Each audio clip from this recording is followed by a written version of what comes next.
En México muchos viven con la mano extendida, con la palma abierta, esperando la próxima dádiva del próximo político, esperando la entrega del cheque o el contrato o la camiseta o el vale o la torta o la licuadora o la pensión o el puesto o la recomendación o la concesión de un bien público, esperando la dádiva de lo que Octavio Paz llamó el logro filantrópico, la generosidad del Estado que con el paso del tiempo produce personas acostumbradas a recibir en vez de participar, personas que son vasos y tazas, ciudadanos vasija, ciudadanos olla, recipientes en vez de participantes, resignados ante lo poco que se vacía dentro de ellos, porque la economía no crece lo suficiente, porque el país no avanza como debería,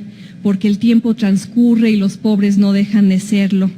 En México sigue siendo difícil saltar de una clase a otra, de un decil a otro. En México la brecha entre los de abajo y los de arriba es cada vez más infranqueable. Como lo revela un estudio reciente del Banco Interamericano de Desarrollo, el hijo de un obrero solo tiene el 10% de probabilidades de convertirse en profesionista. Nacer en la pobreza en este país significa, en la mayor parte de los casos, morir en ella.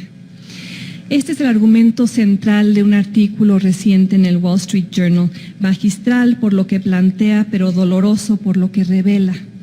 Un país dividido, un país atorado, un país que no educa a su población, un país con mucho petróleo, pero con pocos ciudadanos participativos, un país de empleados en vez de emprendedores, damnificado por las riquezas que explota, pero no comparte con las mayorías.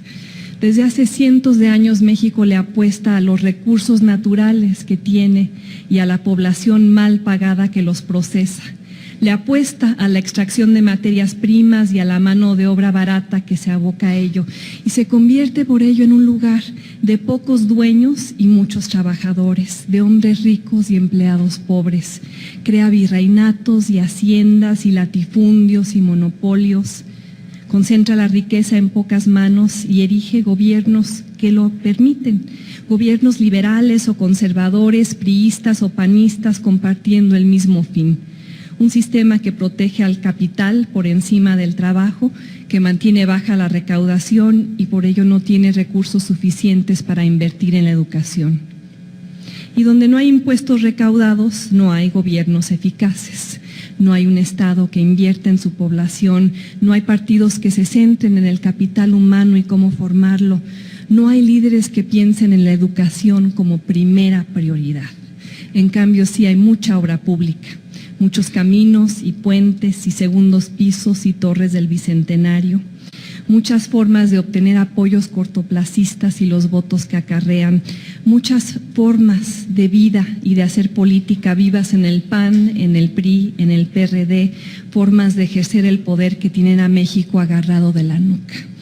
Crean un sistema de clientelas en todos los ámbitos, un sistema de élites acaudaladas, amuralladas, asustadas ante los pobres a quienes en realidad no han querido educar, porque no quieren franquear la brecha que tanto los beneficia, porque no tienen incentivos para hacerlo, porque ahí están los choferes y los obreros y los maestros y las empleadas domésticas y los jardineros mal pagados, los que asisten a la escuela por turnos y dejan de hacerlo porque no parece importante, sin primaria terminada, sin preparatoria acabada, sin una carrera profesional para hacerlos productivos y competitivos, ciudadanos empoderados de México y del mundo.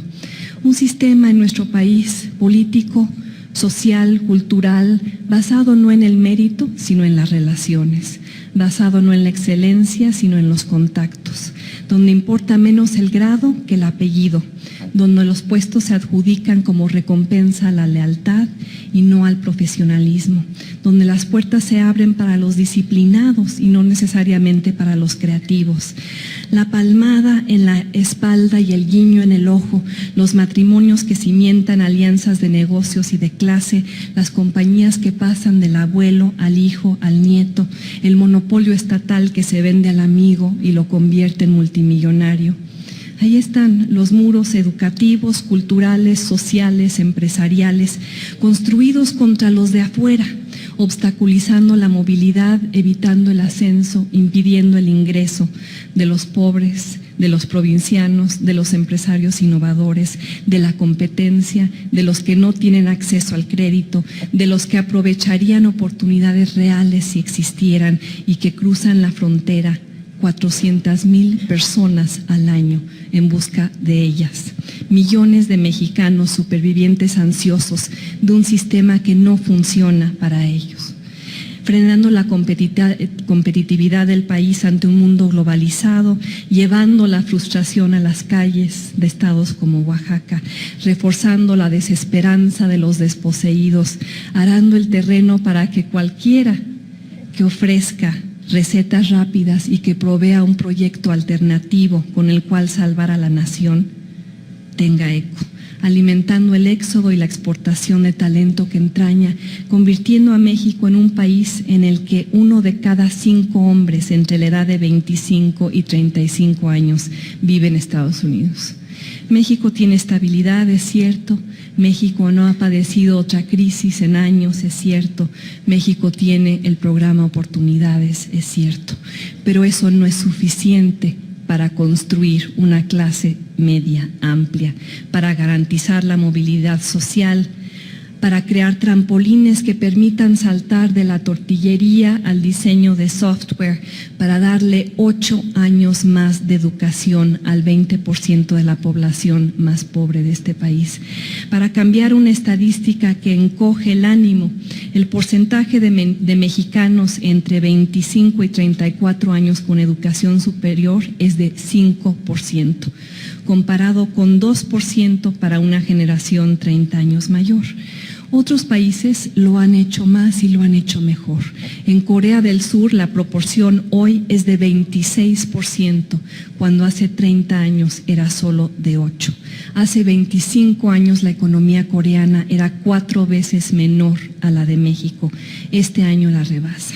Algo está mal, algo no funciona, tiene que ver con una cuestión profunda, histórica, estructural, con la cual comencé esta presentación. La apuesta que el país le hace a sus recursos por encima de su población, la extracción del petróleo por encima de la inversión en la gente, la concentración de la riqueza que este modelo genera, las disparidades que acentúa, la población poco educada y pobre que produce, el comportamiento clientelar que induce, la ciudadanía poco participativa que engendra, los recipientes apáticos que hornea generación tras generación. Y el círculo vicioso que esto institucionaliza, ese patrón de comportamiento transeccional que condena a México al estancamiento independientemente de quién llegue a Los Pinos y gobierne desde ahí. Ese patrón de reformas parciales o minimalistas o postergadas, de privatizaciones amañadas o mal ejecutadas, de todo lo que no se hace porque el petróleo vale más de $70 el barril. Eso que permite perder el tiempo, evitar las reformas indispensables, darle cosas a la población en vez de educarla. Como escribe el filósofo político Michael Ignatieff, los recursos naturales como el petróleo son un arma de doble filo para la democracia en cualquier país en desarrollo, porque el petróleo puede idiotizar a un país. Puede volverlo flojo, complaciente, clientelar, parasitario, más interesado en vender barriles que en educar a su población, más centrado en la extracción de recursos no renovables que en la inversión en talentos humanos. Como México ayer, como México hoy, víctima de lo que el columnista del New York Times, Tom Friedman, llama la primera ley de la petropolítica. ¿Y cuál es esta ley? Mientras mayor sea el precio del petróleo, menor será el ímpetu reformista y el compromiso modernizador. México adicto al petróleo, equivocándose una y otra vez, presa desde hace 30 años de la maldición que entraña obtener ingresos con tan solo perforar un pozo.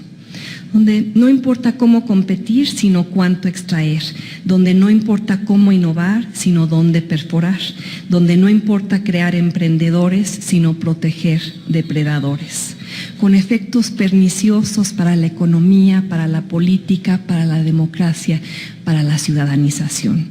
Porque, reitero, cuando un gobierno consigue los recursos que necesita para sobrevivir vendiendo petróleo, no tiene que recaudar impuestos. Y un gobierno que no recauda impuestos para pagarse a sí mismo o a sus aliados, no tiene que escuchar a su población o representarla o atender sus exigencias.